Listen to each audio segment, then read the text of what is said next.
All right, welcome to our Finance Friday course. Once again, I hope everyone had a great Thanksgiving. If you're tuning in here for the first time, I'm Jerry, owner, founder, CEO of Wealth Dynamics. And this is a course that we do every week, including Black Friday. And this week, we're talking about generosity and wealth. Okay, this is one of my favorite topics. It's a topic I don't think gets talked about enough. And I'm excited to go over it with you. Now, we're coming off of obviously Thanksgiving and off of Black Friday. And so this is a time of year where we have one day, right, that's completely focused on being thankful, spending time with family, all this great stuff. And then the immediate, not even next day, like several hours later on the same day, complete, consumerism, right? And so what I want to talk about tonight is, generosity, the role that it plays in building wealth, how we can start to build more wealth with it. And then also, once you have financial independence, once you have wealth, how that's linked, okay? Because that's a big purpose behind it. Now, before I dive into our course tonight, let me give you a little bit about my backstory when it comes to this topic specifically. So I grew up in a very religious family, right? And so because of that, there was a lot of generosity in the terms of like giving to church and tithing, doing a lot of that kind of stuff, right? And so it's something that I was accustomed to, but we were in kind of a weird spot, meaning my family didn't have a lot of the times the money that we were given. So I grew up with this bad taste of, giving and being charitable in my mouth because of the fact that, it caused hardship for me growing up. And I think, a lot of people that have the same maybe kind of upbringing that I did, maybe have that same experience. So that's something I've learned about as I've gone through this journey of, achieving more financial freedom in my own life and, kind of tying the knot together on, okay, well, how does this fit in? Right. So that's kind of a little bit about my backstory. I'll go into more of that in a second. Before we get kicked off, number one, if you're watching this, I want you to make sure that you have a purpose for being here tonight. Okay, if you're watching the replay, same thing. Why are you watching this? Why are you here? What are you aiming to get out of this? Okay, so that's the first thing. Second thing is, I want you to take out the idea that you already know it all. Right? It's impossible to learn something if I don't think there's anything to learn. If I think I know it all already, if I've heard it all already, I'm not going to learn anything, right? So removing that preconceived notion that I've already got it all figured out. If you did, you probably wouldn't be on this webinar right now. And then also, as I go over this, if there's anything that I say that doesn't make sense, whether it's words, concepts, terminology, I want you to make sure you comment and ask questions, okay? I would rather have you feel, dumb for 5 seconds while asking a question than to actually be dumb forever because you never asked, right? And so that's something I want to make sure we get across as well. And then we will go live at the end of this with questions and answers. So if you have questions, comments, drop them in the chat, and I will go over those with you live. And we're going to jump into our topic. So again, generosity and wealth, right? And again, my story with this is I kind of grew up with a bad taste in my mouth with being charitable because, again, I experienced giving where we didn't actually have the means to give what we were giving. Right. And so a lot of times that meant that we went without food on our table, or we went without things because we gave, my family, my mom, mostly she would give to churches and mission trips and all these great things. But it was often from a place of, okay, well, I didn't actually have that for myself in the first place. Right. So that was something for me I had to overcome, because when I became an adult, I was very then tight handed. I was like, I don't want to get rid of money. I don't want to give. I don't want to be charitable because I had these negative experiences as a kid.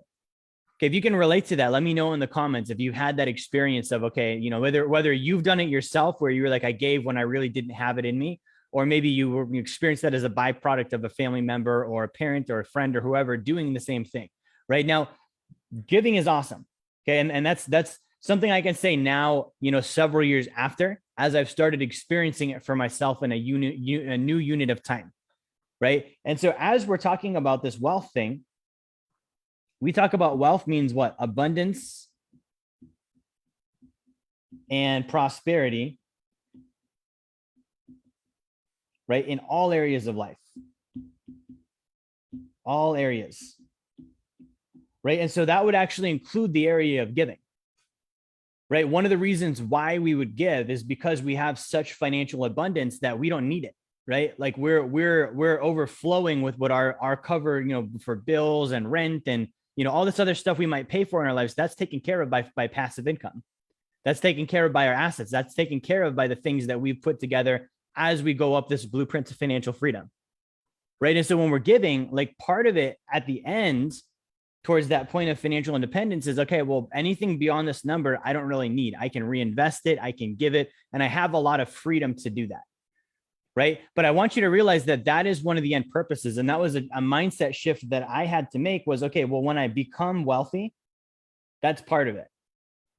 Okay. And so what I work on now, the mindsets that I have now, the behaviors that I have now, even if they're small and incremental, the consistency that I build up with over time is going to stick with me when I am wealthy. Right. So if I practice not giving, if I practice not being generous, if I practice not being charitable, and I do that, and maybe it's not even a thing where I'm outright against it. Maybe I'm just, conservative and I'm not involved in that kind of thing. And it's kind of maybe an area where I'm not interested right now. Right. I'm going to build that up over time. And by the time I'm wealthy, when I'm supposed to be able to do it, I don't have that muscle. Right. Like imagine it's the equivalent of running a marathon and that you're going to run it. It's your goal and that you want to, but you don't practice.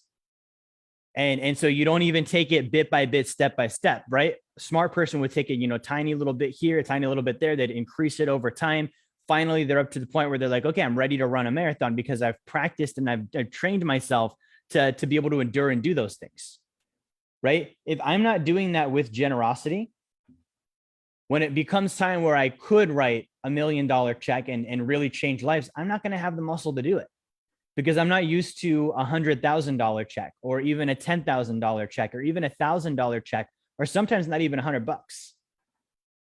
Right. And so this is the seed that I want to plant in the beginning of tonight's talk as we're getting into it, because that's what I want to help you do. I want to help you get to the point where that's important. We talked about before, right? When we achieve passive income greater than savings, expenses, and taxes, guys, what this means is you're financially independent. You don't need money anymore, right? You don't need money in the sense that you're taken care of no matter what. It's going to come in. It's going to be there every month. You're not having to trade time for money. There's no obligation. So what that really does is it unleashes your creativity because you're not thinking about a paycheck, right? It's kind of like bowling with bumpers on. You can try all sorts of new things. You don't have to worry about going in the gutter because that's not possible. It's not going to happen.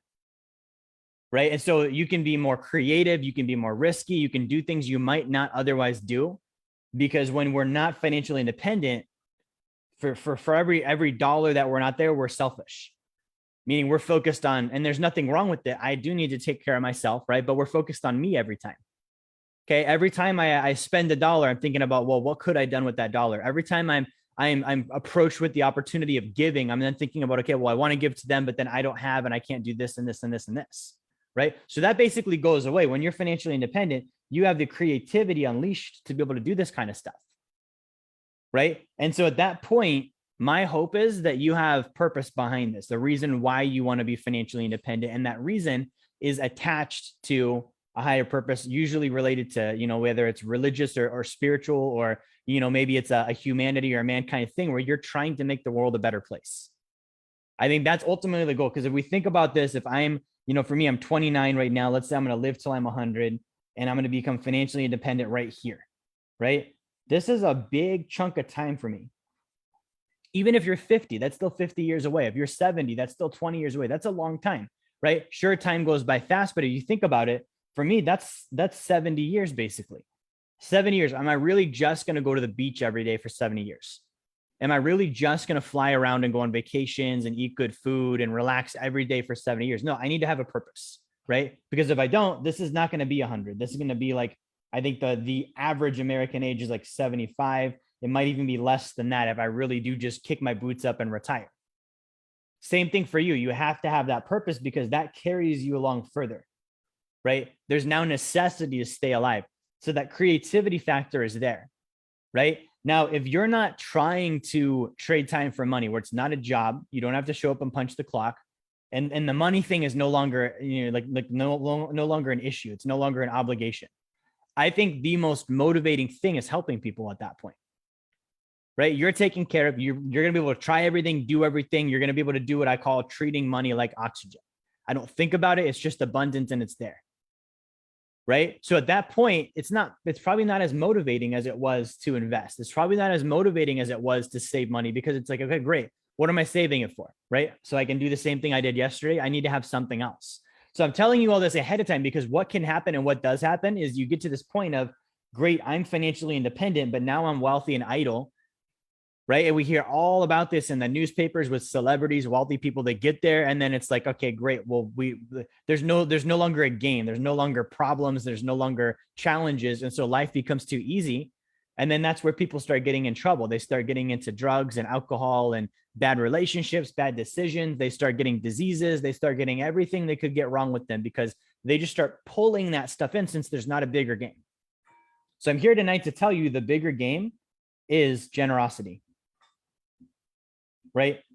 Generosity. Now, the distinction that I had to make is, and if you grew up the way I did, or you experienced it the way that I did, the distinction that I had to make was generosity has to come from a place of self-determinism, right? Meaning, if I think about it, it's kind of like taxes. If I force you to give money and you didn't choose it, and you weren't interested in the cause, and it wasn't something that you were actually like on board with, were you really being generous? Right? And this goes both ways, because this gives you permission to look back and say, okay, great. Well, there were times maybe for me growing up as a kid where for me, that wasn't generosity. So I don't need to worry about, okay, well, I don't like the charitable thing and this and that because we had to go without. That wasn't generosity. I had no say in the matter. That was equivalent of taxation. Right? Like prosperity being taken from me means being taken from me, and I didn't actually have any push behind making it happen. Right? Because generosity really doesn't have to do with finances. It has to do with an attitude, and it has to do with a decision to do something bigger than myself. And I can express that, sure, through money and through finances, but I can express that through a lot of other ways. Now, specifically with this, if you've got the means to do with finances, that's definitely a goal. Right? But generosity has to be based on self-determinism. For me, what that means is it means I have to say, hey, yeah, I'm willing to do this. I'm interested in doing this. The thing I'm doing it for is something that matters to me. Right? There are certain causes where, yeah, it might be a donation, but it's not something I'm interested in. And so I'm not motivated to do it because I'm not interested. Right? So it has to be self-determined. There has to be interest. Okay. And then for me specifically, one of the other ones there has to be is involvement. Right? Like I can't give money to a project that I'm never going to know what happens. Right? Like I'm not that person. I'm not that way with my business. I'm not that way with my investments. That's a big reason why Wealth Dynamics exists, is because that's how investing used to be for me, both as a financial advisor and as an investor. I would just give it to someone else. Right? They do it all. And then I hope that they did a good job. Right? I don't like that. I like to inspect. I like to check on things. I like to have my thumb on the pulse. And so having some level of involvement, whether that's time or whether that's just finding out what happens, right? Like if we're, let's say, doing a human rights campaign in a different country that maybe their human rights are being violated, it's great for me to give money, right? I'm interested in that. It's something I want to do, but I want to know what's happening. I might want to be involved. I might want to go there. I might want to be able to speak to the executives in charge. I might want, a report on, what's happening and how things are going and if they need more help or exactly what my money went to. Okay. So these for me are the big three behind generosity. It needs to be self-determined. It needs to be something I'm genuinely interested in. And then I need to have some level of involvement in it. Otherwise, again, it's not my idea. It's not something I like. And then it's completely like low responsibility. I just give the money away, check the box. I did my tithe. I did my offering. I did my donation. I did my whatever. And that's kind of it. Right now, this might not seem like a big deal on a small scale, right? But I want you to think about, all right, if you're in a position where you have, tens of millions or hundreds of millions of dollars or even billions of dollars, right? Let's say you do write $1 million check or $100,000 check instead of that $100, right? Even a $100,000 check. I want you to think with that in a second. It's 5, 10, 15 years down the line, and you have a proposal on your desk, on your countertop for $100,000 from a charity that you are interested in, right? And you can write the check, and it's something that you're self-determined about and you're willing to make the donation. Okay. If you're not involved, that opens the door up to potential fraud, right? Just because it's a charity doesn't mean it's a good one. Doesn't mean they're actually going to use the money for the things they said they were going to use it for. Okay. You can open up the door for actually wrecking their charity because it might be more money than they can handle at that time. Maybe it's not fraudulent, but it's maybe a thing where they've only ever had 10 grand and you're giving them 100. there might be some hand holding and some help that they need on, okay, great. I gave you guys $100,000. Let's help you guys distribute it now. Let's make sure it goes to the right things. Let's make sure that it's being managed well. Let's make sure that maybe it's being invested. Right. And so like it kind of checks off the box of charity, but it also checks off the box of like responsible. Because there's an irresponsible way of doing that, which is just here's $100,000 and then the guy runs off with it. Or, you know, because they're not used to it, it's no different than giving $100,000 to your grandkids when they turn 18 and they have no financial training.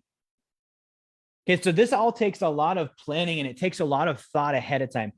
Now, this is again end picture, but if you think about this, I want you to think about what can I do right now? Okay. For me, there's different levels of this. So when we think about generosity, okay, if I'm on the very bottom end of the blueprint, like I'm on phase 0 and I'm just starting out and it's not real to me that I'm going to be giving and donating and do all this stuff, I can be generous with other stuff than money, right? I can be generous with my time, right? I can be generous with my effort. Okay, I can be generous with my creativity. I can be generous with other resources. And then, of course, I can be generous with finances. And so what I want to get at here is, again, it goes back to what I said a few minutes ago, is this is a muscle. You have to work this out. This is part of what you're focusing on in the future. If I don't have the finances to do it right now, can I involve my time? Right? Can I be a boots on the ground person, maybe a couple hours a week, a couple hours a month, whatever it might be, where I'm actually there helping? Okay, because I might not be the guy that can write the check right now. I've been there. So I've done stuff where I actually show up and I help and I'm there doing the stuff with the charity. Okay. They need that. They need volunteers and the people that are being served need that person to be there. The other one is effort, right? A lot of times charities, events, donations, there's effort that goes behind that. It might not be, like Thanksgiving, I'm passing out the turkeys, right? That might not be it. That's more of a time thing. Maybe it's planning. Maybe I'm an excellent administrator in my business. I'm very organized and it's an event and I could actually put some effort in on planning it, helping get it organized, helping find staff, whatever it might be, so that this thing can actually happen, right? It could be creativity. Do I have skills? Do I have talents? Am I an artist? Am I a business person? Do I have something of value on the creative side that I can be generous with in order to be able to further the cause, whatever that cause might be? Other resources. Do I have equipment? Do I have space? Do I have a building? Do I have staff that can volunteer? Like these are all things that are available for all of us to do. Right. And then finally, obviously the financial side. Okay. So any type of generosity based campaign is going to need all of these things. And I think what happens is a lot of times we look at just the finances and then we tell ourselves a story of, okay, I'll just do it later. Okay, I'll do it when I get to phase 2. I'll start being generous because then I actually have no debt and I can set aside the money to do it, right? Well, great, but you're not planning that, right? You're not training yourself to be generous. If you can't do it today, what makes you think you're going to do it then? So start with one of these things, right? And the big question that I come up with at this point is, okay, well, where do I start? What is the thing that I'm going to be generous with and donate my time with? Okay, so I want you to think about this. What matters to you? Okay, when you think about, if money were not a thing and finances were not a thing, because again, we're picturing ourselves in the future where we are financially independent. We've already built wealth. If finances were not a thing, what are the things in the world that matter to me? Right? For me, one of the big ones, and again, I said finances don't matter, but they do. But a big one for me is financial literacy. Okay, this is an area where people need to understand how finances work. That's an area that matters to me, right? A big one for me is human rights, right? I'm big on freedom, right? On our hat, we have purpose, right? Wealth. And then here it says freedom. And so when I think about human rights, I think about freedom. And so, when I see human rights violations and people's freedoms being taken away, that's something that matters to me. And I want to be able to do something about that, right? Another one for me is drug abuse, right? That's something that matters to me. I think that happens, both on the street side, but I think it actually happens much more even in the pharmaceutical industry, right? Like there's some serious regulation that needs to happen there. So that's something that matters to me. And these are all things we could list and all of us would have a different list, but all of us would have one. Okay. And maybe it's something that matters to you because it has to do with your past, right? Like I know people that maybe they've struggled with drugs and alcohol, or they've struggled with, financial literacy, or they've struggled with having their human rights violations, violated, or they've struggled with, sexual abuse or whatever it might be. I have a great friend, and so she spends a lot of time with trafficking. She helps prevent human trafficking. And so she sure does it from a financial standpoint. She's also an actress. So she actually goes to these sites and pretends to be the person being trafficked so that when the bad guys come in to come pick her up, the SWAT team can come in and bust them. Right? That's an excellent, creativity is there, effort there, time is there, other resources, their finances are there. They're literally saving lives doing that. Right. And so when you think about this, like all of us should be able to come up with this kind of a list. And there's no wrong answer. It's not going to be something that you've got to talk to a bunch of people about or get feedback on. Just come up with your list. Like what matters to me? If money were no object and I can spend my time doing anything, where are the areas that I see the problem and where do I want to help? Right. And I said this in a couple of my posts on this course today. When we talk about generosity, a lot of the phrases that come up are buzzwords. Like we hear about this term giving back. Right? We hear about do our part, right? We hear about what is the other, helping the less fortunate, right? And these are all like kind of shallow words that, in my opinion, we hear on this topic of generosity. And I don't like these because it doesn't put me in a position of creativity. It puts me in a position of just, again, checking the box off, wearing the social veneer of, okay, I'm doing my part, I'm giving back, I'm helping the less fortunate. Like, again, what is the reason why you'd want to be generous? For me, I don't like giving back because it insinuates that I took something that wasn't mine. Right? If I built my wealth by adding value to others and helping others, and it's like I'm actually giving and then I'm receiving an equal exchange back from that gift, from that value, then I'm not giving back, I'm just giving. We can get rid of the word back. Right? So if you think about giving back, well, it's almost then like you're not being generous. It's almost like it's an obligation and expectation, and you did something wrong by having wealth in the first place to give. So just give. Don't focus on give back. Just focus on give. Where do you want to give? Okay? Because there's nobody you should be giving back to unless you literally took it from them. Right? So I want to get that one off the list. The other one is do our part, right? I don't like that one because what does that mean? What does that actually mean? Like, what is our part? I've never had anyone sit down with me and say, hey, Jerry, as a citizen of the United States, or, a resident of the state that you're in, here's what your part is. Right. And so I think that this one can be mixed up with lots of different expectations. It's a generic term. It's something that can actually take away the direct impact of what we are doing. Right. So it's not that we're doing our part. It's that we're just doing. We can do, so we do. We can help, so we help. Right. And then the other one is less fortunate. I believe, and this is more of a spiritual viewpoint for me, I believe every single person is in the situation they're in because they had some level of responsibility in creating it. I don't believe that there is a less fortunate. I believe that we all put ourselves in that position somehow, some way, and there's a way that we can uncause it. And so by flipping this over, we're not worried about fortunate. Fortunate comes from fortune, which is actually tied to luck. Right? It takes the causation off. It takes the responsibility off, which actually makes it more of a victim thing. Right? And we talk about victims. I don't want you to be a victim. I don't want me to be a victim. I don't want anyone to be a victim, in the sense that we feel like we can't change it, or we feel like it's something we can't do. And so when I say I'm helping the less fortunate, what I'm actually doing is I'm labeling all of these people I'm helping as victims. Right? If they're victims, they can't get help. Meaning the money that I give them is not going to get them out because they're just victims, right? And so I get rid of that. I'm not helping the less fortunate. I'm helping people, right? Like there's no luck involved in it. There's no fortune. They are where they are. I am where I'm at. The cause that I care about in this area is where it's at, and it just needs help, right? And so a lot of these buzzwords, I think, actually do a worse job for the topic of giving and the topic of generosity than they actually do help.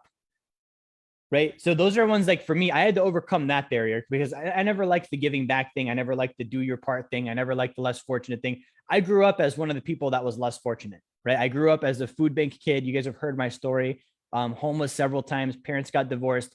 And I never wanted someone to look at me and be like, that kid is less fortunate. Right. Like I didn't like getting handouts. I didn't like that. And I think a lot of people that are in that position, like I was, they don't like that either. Like, why would someone want to be labeled that? right? They're an able human being. Sure, they have circumstances going on. Everyone does. You've got the ability to help them. Just help, right? So this is such an important thing. Now, the other thing that I want to talk about is planning this out. So let's say, again, you're on like phase 0, right? Phase 0 of the blueprint to financial freedom. You're getting out of debt. You're learning about finances. You're building up your reserves, and you're kind of just getting the ball rolling, right? At this point in time, it's kind of like when you get on the airplane and they say, hey, before you put the mask on the person next to you, the oxygen mask, put yours on first, right? And this is exactly how this works. And so what I was noticing as a kid is with my family, we didn't have our own oxygen masks on, right? We were giving with something we didn't have. And a lot of times that meant draining the savings account and then not being able to buy groceries the next week, right? Or going into debt in order to tithe to a church or whatever it might be, right? So in phase 0, you have to focus on getting solvent so that you actually can help. When we give, we are giving from a reserve. We have to have some sort of a buildup of time or money or skill or talent or whatever that we actually can then draw from, right? Because if I can only give once, that doesn't help very much. If I drain everything I have, I load up all my credit cards, I drain my bank accounts, I mortgage my house so I can give a gigantic donation one time in my life, I'm done. Right? I'm going to spend the rest of my life paying all that stuff back and never being able to help again because I'm working the entire time on paying that back. Okay. So here, part of being generous is for a moment, making sure I'm in a position where I can be, right? Making sure that I've taken care of myself. So I'm solvent, I'm debt free, right? I'm financially literate. Okay. And so these are, I'm increasing my income. This is a big one. These are all things that we're focused on phase 0. Where does giving come in? Because my mindset when I was on phase 0 myself is any dollar I give takes away from my plan. Any dollar I give takes away from my own solvency. It takes away from my own debt. It takes away from my own financial freedom, and it takes away from my ability to increase my income. So why would I do that? Right? Good point. There's some valid stuff there. And that was my own obstacle. What I didn't realize, and this is something you may have noticed, may have not noticed, is when I was in this phase, the number one thing that I needed to do was increase my income. Right. And so when I started actually like being charitable, and again, initially it wasn't financially, it was with my time, it was with my effort, it was with my creativity. When I started being charitable and generous with that, what I started noticing was my income started going up. And I couldn't put a finger on it. I couldn't figure out why. It's not anything I did different. It was the fact that I was helping other people. Right. And this is a trick that I've learned. I'm going to share this with you. I think the number one way to crush poverty mindset in your own life is through generosity, right? Poverty mindset, the idea that there's not enough around, I don't have enough money, I'm not going to make the sale, this is going to fall through, I have to keep. I have to, I have to scrounge it up. I've got to pinch the pennies. I can't spend this. I can't do that. The number one way to kill that is through generosity. When you are generous, whether it's with money or time or effort or whatever it is, and even if it's in a small amount, if it's continued, it's kind of like being out of shape and then you start going to the gym and eventually it just becomes normal and it becomes part of you and you start gaining all of these new abilities that you had in the first place, but they were dormant, right? And I think generosity does that. I think when we are generous initially, even with our time, right? If I don't have the finances, let's do it with time first. Let's donate 1 weekend a month to help out, right? Let's do it with creativity. Let's do it with something, because that crushes my own poverty mindset and it makes me realize that value is created, right? This is actually the closest thing to wealth without being there. Again, not trading time for money, doing something just for the sake of it's a good idea or it's creative. When I'm generous, that's actually the same thing, right? I'm not doing it because obviously I've got passive income and I don't have to work anymore, but I'm saying, okay, I can just create for the sake of creating. I can just add value for the sake of adding value. I can just help for the sake of helping. And I don't have to worry about what I'm getting back. And I don't have to worry about if I'm going to be taken care of, because that's initially on this with generosity. That's not what it's about. We all know that. You don't go to let's say a shelter and hand out food or help people out and expect something back in return. We already know that that's not how that works. So that would be weird to do that, right? So what we're doing is we're actually training our mindset to then operate in that space of, okay, I'm just going to do what needs to be done and not worry about the money coming back, which is exactly what happens when you're in that instance of being financially independent. You do whatever you want to do and you don't worry about money. You see the similarity there. So you can do this on phase 0, right? Like this is the most clean and true definition of living wealthy, in my opinion, right? So this is what I can do on phase 0. When I do that, what that does is it, again, increases my mindset. It helps me add value to other people. It shows me that my exchange makes a direct impact. Right back before I got into sales, I was an hourly worker. I had a pizza job. I had no connection, I would say, with the fact that my effort made any difference, right? Because no matter what, I got paid $8 an hour. If I did a really good job, I got paid $8 an hour. If I did a really bad job, I got paid $8 an hour. There was no way for me to increase my income. There was none of that. And so I had this mindset that I got trained into of you just show up and you do your job and then you're done and then that's it. And then you go play. And you show up and do your job again. And you just, you give what you need to give to not get fired. You don't work too hard. You've all heard that phrase, don't work too hard. But when I started then donating my time, I noticed the result, right? I would see it on people's faces. I would see it in the result of the project we were working on, whatever it was. If I put in more time, it actually made the situation better, right? If I put in more effort, it actually made the situation better. If I put in more creativity, it actually made the situation better.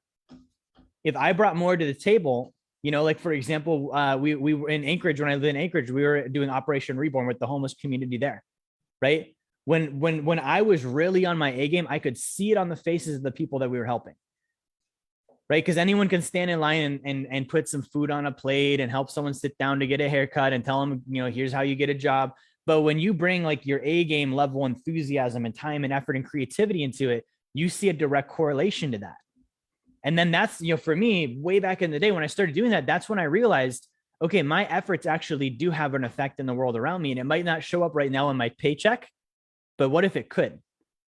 And then I started looking at where can I exercise this thing that I found of being, above and beyond and bringing my A game. How can I exercise that not only in a charitable atmosphere, but how can I exercise that in my profession too, in a way that pays off for me? Right? Then I started getting into sales. Then I started getting into business because that connection was made.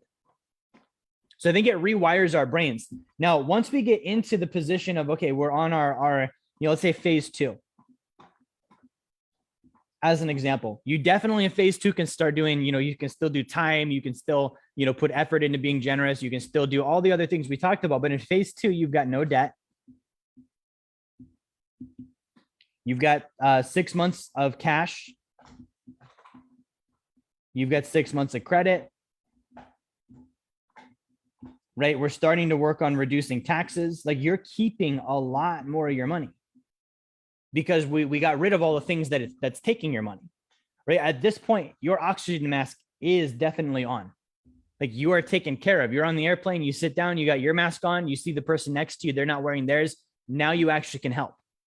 From a financial standpoint, in my opinion, this is where that starts to begin. And so at this point in time, I would start looking at, okay, can I start donating, money to a charity or a church or to whatever, something that matters to me. And again, this is not, you're being scolded by your parents or your pastor or whatever.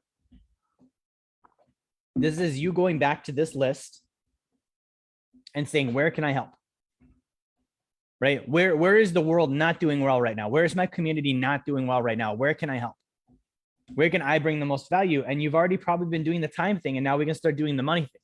Right? And this is where you can then start looking at, can I set a fixed dollar or percentage of my income, dollar amount or percentage basis, and every month I can either directly donate that, or I can set it aside and build it up.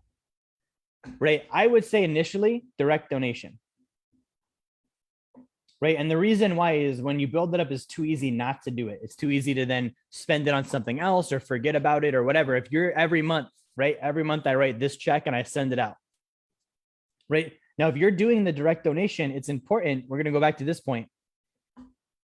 It's important that you have some involvement. Right. It's too easy to be like, okay, great. I donate $50 a month to Wounded Warrior. Okay. Sounds great. Awesome. What does that mean? What are they doing with your money? What are you helping with? What wins are happening because of what you're doing? How can you be more involved in it? Right now, the benefit is if you did it the way we talked about, you've already had your time involved from phase 0. right? Like if you, and this is why I love doing it this way. If you start with donating your time, being generous with your time, the involvement thing is already there. You've already got, a thumb on the pulse of what's happening. Now we add finances and you've still got the involvement. When people do this backwards, what I see is empty giving. Like, sure, I'll write the check, but it's like, okay, great. They have the resources, but I don't have the interest of the involvement. Maybe I'm just trying to get a tax deduction, or I don't know how to say no, or I really do just have the money, laying around, remaining or left over, where I don't care where it goes. Okay, that kind of defeats the point. Because again, we're thinking about when you become financially independent, this is going to be kind of a full-time thing for you, right? So this is in phase 2. In phase 3 and 4, we can start increasing that. When we get into phase 4, specifically, this is where we can start setting up tax sheltered trusts. Tax sheltered trusts. These mean that you are able to put money into a trust, get very large deductions for doing so. And that trust oftentimes can be directed towards a charity, right? And so this means, like, I might have, let's say I've got $100,000 in cash. I'm going to pay income tax on that money unless I do something with it, right? And maybe I don't have a charity picked out right now, or maybe I don't have a vehicle I can buy or an account I can fund. And I'm like, well, what am I going to do with that money, right? I can put that into a tax sheltered trust, right? And I can set that trust up where I can either say, okay, I already know who this is going to go to, so I'm going to direct it towards them. I'm going to get the deduction. It's going to go to them immediately. Or I don't know who it's going to go to yet, but I know it's going to go to someone, right? And because of that, I can put the money into the trust, get the tax deduction now, and I can just invest the money. I don't have to give it yet. I can just invest the money and let it grow. And then over time, or in a lump sum, or however I want to set this up, I can say, okay, that's where I want to put the money towards. This cause, this thing, this project, or maybe it's my own thing that I've been waiting to build up toward. But I already got the tax deduction the day that I put it in the trust. So sometime later, I might have then the charity or the idea or the thing, and that's the thing I'm going to fund it with, and I'm going to use the funds in the trust, but I already got the deduction, right? And this is important because, again, that's another thing where if I've not been doing this, this is a great tax idea. It's going to help me out quite a bit. It's going to help them out quite a bit. But if I've never donated and I've never practiced this, good luck writing the check for 100 grand. It's not going to happen. You're not going to go from 0 to 100,000, even if there's a tax benefit. Even if you get to keep the money in the trusted investment, you're not going to do it because it's like this. This is how I was taught this. When I'm not giving, it's kind of like having my pen in my hand and holding on to it, right? I've got it here. Nobody can take it, right? It's there. It's secure. Let's pretend this is finances. This is my income, my assets, my whatever, my savings, right? It's secure. It's there. Obviously, no one's going to take it away. I can't lose it. But guess what? Nobody can add to it because I've got a fist here and nothing can go inside my hand because my fist is shut. If I go like this, sure, it can be taken, but I can also receive things now. Okay, and that's for me what finally did it when I realized that. And I was like, okay, if I am always like this, and then I have an opportunity like what we just talked about here fall in my lap, and I'm like this the entire time, I'm not going to be able to do it. Even if I want to, I have to be like this. Right. And this is such a huge thing because that mindset helps me then get more opportunity. You can talk to guys. I can tell you numerous conversations I've had with people that are, family office owners, wealthy individuals, financially independent, and they will all tell you the same thing about this generosity stuff, right? They will all tell you for some reason, when you donate money, more shows up. Hard to explain. There's no like mathematical formula I can give you. I don't have a triangle of donating that I can tell you this is why it works. It just does. Right? For some reason, when you donate money, for some reason, when you're generous, it always shows back up. And I think it is this thing, right? You open the hand up, I can give and I can receive. So I do. Right? Very similar what we talked about with spending even. Okay. So on phase 4, this is what happens. This is the kind of thing that you can be involved in. But again, it happens on a gradient, meaning step by step. This ain't real if I'm not first doing this, right? Doing some kind of a donation. The donation isn't real if I'm not at least doing something first with my time, right? And none of this is real if I don't have a thing that matters to me, right? And if I don't, even if I have a thing that matters to me, if I don't have the idea that I can do time, effort, all of these different types of donations, then I'm not going to get it done either. And then finally, if I don't have these 3 points, none of it's going to happen. Self-determinism, interest, involvement, like those all have to be there.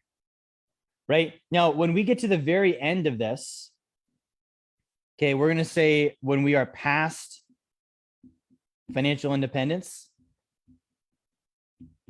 Okay, at this point in time, you're going to have like family trusts, you're going to have family offices, you're going to have charitable foundations, you're going to have like numerous things in your portfolio that are involved with giving. Right? And here's why this matters to me. When you're at the point of let's say a $10 million net worth.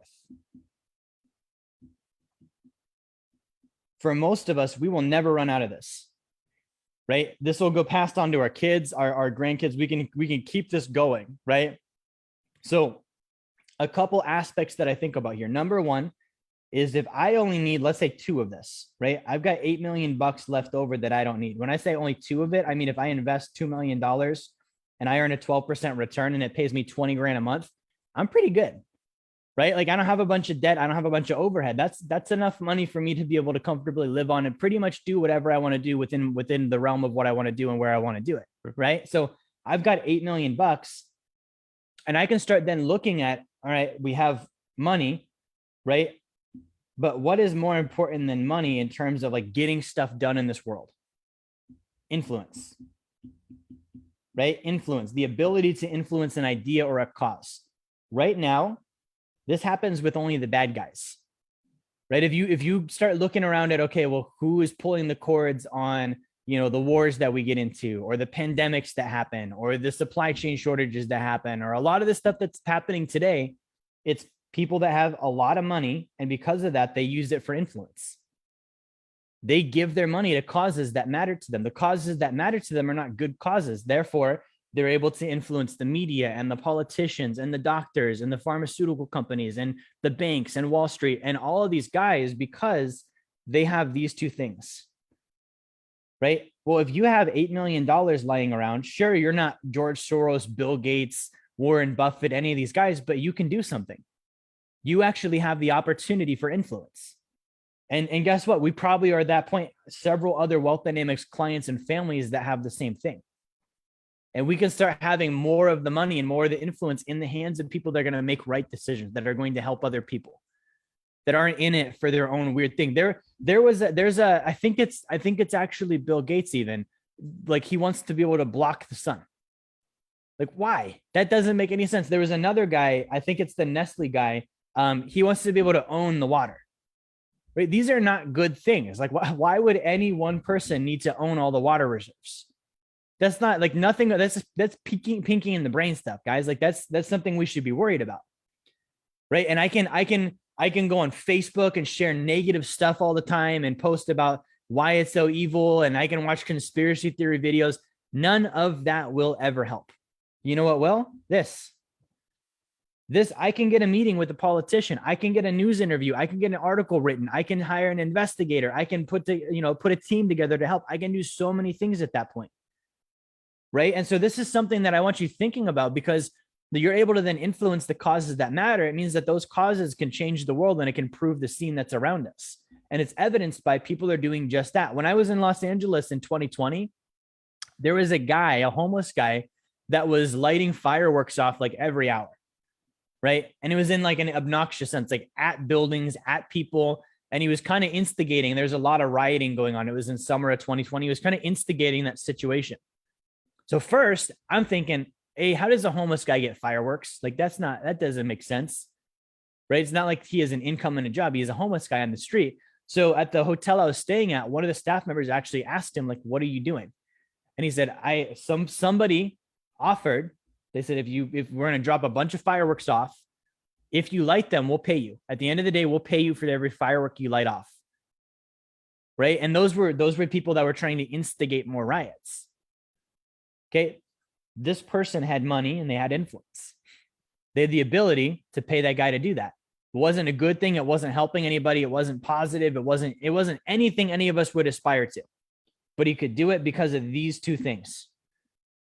right? So this is the first aspect, is actually like controlling what's happening in the world around us. We can actually do that if we build up A, enough wealth, but B, the muscle to then be generous.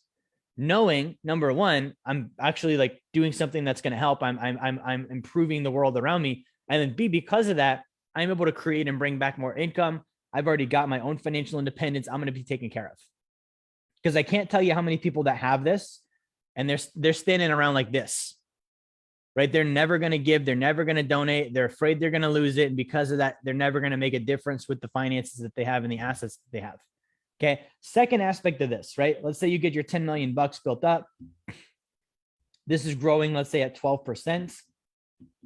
Okay. And so we can look at the rule of 72. If it's growing at 12%, that means about every 6 years, it's going to double, right? So for me, I can look at this and say, okay, if I have $10 million, let's say that I get this by the time I'm 35, right? Every 6 years, that's going to happen dozens and dozens of times between now and when I'm 100, which means there's a good chance that my kids and grandkids are going to have in the hundreds of millions, even to the billions. Yeah, 1 billion or more, right? That's quite a bit.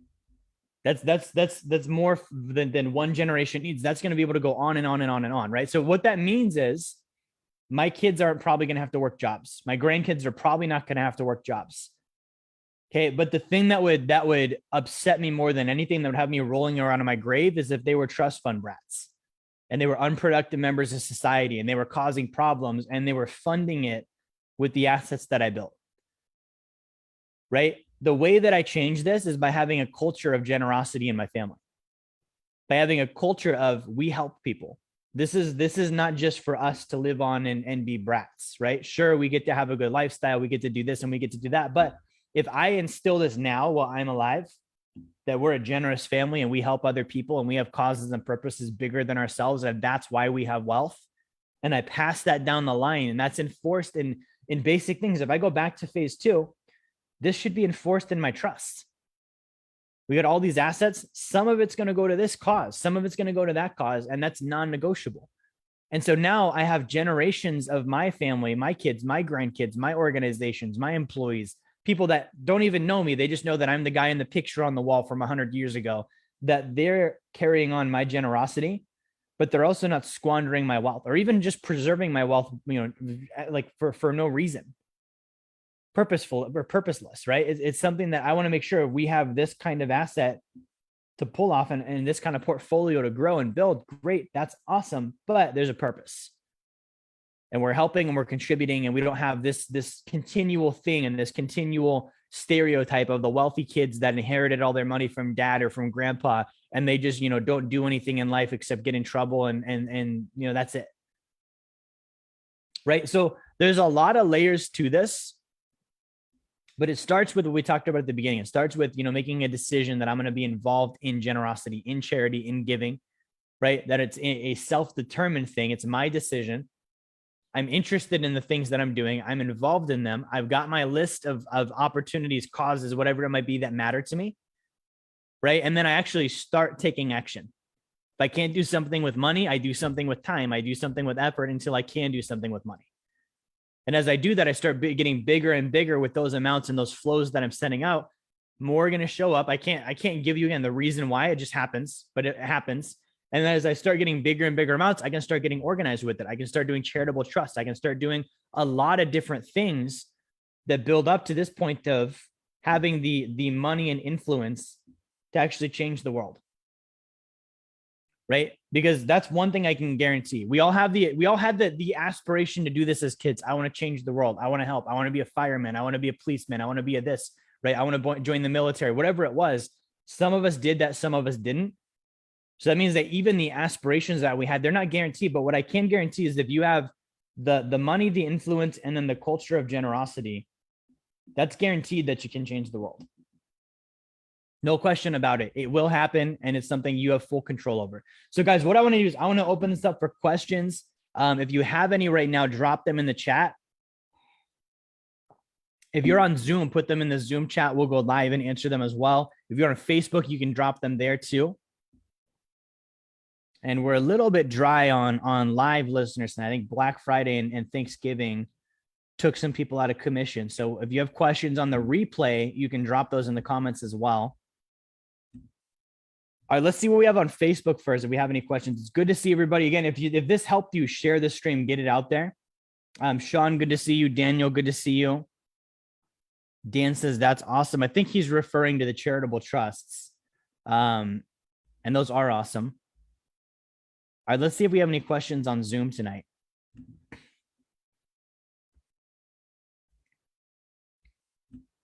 All right, I don't see any on Zoom. I do see a question here from Nano in the comments on Facebook. So Nano says, would one donate ongoing before putting money aside inside the sacred account? I don't quite understand the question. Would one donate ongoing before putting money inside the sacred account? I think maybe what Nano is asking is if you're going to donate, should you put it in your sacred account first? You definitely could, right? You would do that with the sense of, okay, when I donate, I'm going to put it in the sacred account first, borrow against it, make the donation, but then I'm going to pay myself back, right? So that's a good way to, like for me, I fully believe whenever I donate, my income is going to go up. So, and it's something that's hard to track, but if I perceive this money showed up in my life because of the donation I made, then yeah, I would pay myself back with that flow. Otherwise, what I would have to do is put myself on a payment schedule, right? I'd say, okay, I donated $5,000. I'm going to pay myself, X amount of money per month. Maybe that's $100 a month for the next 60 months until I'm paid myself off. And then that just increases my savings rate. Or I donated $5,000. I'm going to pay myself $100 a month minimum. But because of that, this opportunity showed up and I'm just going to pay the entire thing off at that point. So you definitely could do that. The other thing you can do with the sacred account is you can make the beneficiary a charity. Right. And this is great for older clients that are like, okay, I think I'm solidly going to get on phase 3. I don't know if I'm ever going to be financially independent. I don't know if I'm ever going to be the point where I've got to $10 million net worth. That's like, let's go for it anyways, is what I'd say to that. But also, if you're willing, you can make the beneficiary of your sacred accounts, your church or your charity or whatever it might be. And so when you pass away, regardless of your net worth, they're going to get your death benefit tax-free. Right. So I mean, that's a great way because again, if you're using your sacred account, that's permanent life insurance. It's whole life insurance. It's guaranteed to pay out. It's going to pay out no matter what. Someone will get that money. Right. And so that's a great way to donate to a charity, donate to a church. You can also fund a trust that way. Right. And this is again, where you're in the phase 4 and above. Usually this happens when you're accredited and you're closer to financial independence. You can set up multiple sacred accounts, multiple life insurance policies. And you can say, okay, these ones are going to go to my kids. These ones are going to go to trust. These ones are going to go to charities. You could say, hey, these ones are going to go to a charitable trust. And so the death benefit pays out to the trust. And then everything that's in there over time gets distributed to these charities, these churches, these causes, right? So those are all things you can do. Nano has another question. Would one determine how much he needs to donate for tax purposes to take in consideration what needs to be donated? That can definitely play a factor. So Nano's saying if you're going to donate money, how much of it should be based on how much you need in tax deductions. In an ordinary circumstance, donations are actually not a great way to get tax deductions outside of other things, right? So what I mean by that is when I donate money, most years, I can only donate up to 60% of my AGI, meaning I don't get 100% write-off. It's usually 60 cents on the dollar. My donation counts as an itemized donation, not standard, which means if I'm married, I think my standard deduction is $24,800, right? Which means I've got to donate more than $24,800 in order to actually be able to write off anything. If I'm single, I believe that that's $14,400, which means if I donated less than $14,400, I don't get any tax benefits whatsoever at all. It just doesn't help, right? So these are like, not saying don't donate for tax reasons. If you're going to realize that they have to be big cycles, you really have to plan them out. And you have to make sure that, in 2020 and 2021, because of the CARES Act, this got changed to 100%. Maybe it'll stay that way. I think it should. To me, it makes sense. If you donate money, you should get 100% deduction. But in previous years, it has been 50 to 60%, right? So I have this barrier where I'm not even getting the full donation, this barrier where it's got to be over this number before it even counts. And so to address Nano's question, these would be determining factors. But you could also do an IRA dollar for dollar deduction. 401k, solo 401k, dollar for dollar deduction. These charitable trusts, dollar for dollar deduction. There's no limitations on them. There's a lot of ways to get tax deductions that are not donation based, right? So for me personally, when I'm donating at this point in time, taxes are almost the last thing I'm thinking about because I can get them anywhere. I can get a tax deduction and probably a better one elsewhere. And it's more about the other factors of the impact I'm making, opening up my flows, having my hand held like this instead of this, and then, building up that muscle and that comfort level of donating. So I know I can make bigger donations in the future. Excellent questions. Let's see if we have any other ones here. Again, if you guys are on Zoom, if you have questions, feel free to drop those in the chat. We can answer them live. I do not see any other questions on Facebook. Let me check one more time here. Good. Yeah. So I think that covers it, guys. So if you're watching this tonight and you have not been generous, charitable, whatever you want to call it, I want to challenge you, do that, and do that before the end of this year. Don't make it a New Year's resolution or something you're going to wait on. You could this like holiday season, go donate time. You could donate Christmas presents. You can help other people. Like, it doesn't have to be an official thing where it's like a group setting and it's organized. It can be given a bigger tip than usual, right? That's a form of being generous. It can be so many different things, and it's going to help you. It's going to help them either way. So start now. If you have not gotten a copy of my book, Blueprint to Financial Freedom, grab that now. You can go to jerryfetta.com/B2F. Again, that's the letter B, the number 2, the letter F, and you can grab a copy of that. We will be back again next Friday. I hope you guys have a great weekend, the rest of your Thanksgiving weekend here. Again, make sure you are thinking about ways you can be thankful, ways you can give. I'll see you guys next week.